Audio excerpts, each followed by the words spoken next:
Did you know that their enemy has studied the Quran, studied the Sunnah, and went into Muslim nations to form sects so people would become divided because they knew how powerful Muslims are when they're united as one ummah. When you get into these conversations where you start trying to label people, constantly trying to label people, it shows you have limited understanding of your own faith. I can tell when somebody is trying to break up a group of people with the way that they speak. And when you are constantly fixated on sex, S-E-C-T-S, yeah?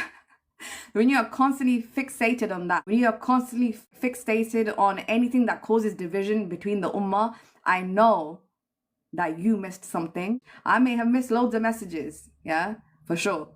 But there is one message that is really important, which is everybody, every single human being in this world is all tied to the divine, is linked to one source, one power, one consciousness. Then you got people who call themselves Muslim and then they be trying to cause separation between the Muslims as well.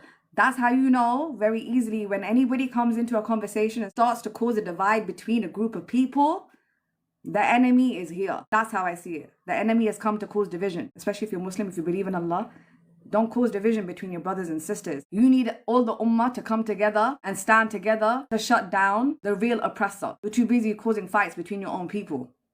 This is a comment, and you think you're very smart. Yeah, they think these are the same people who think they're very smart. They think they're getting all philosophical and they're doing debates, but really they miss the bigger message. Especially those who call themselves a Muslim and start labeling themselves with other labels associated to that. You are the people who are causing divide in the ummah.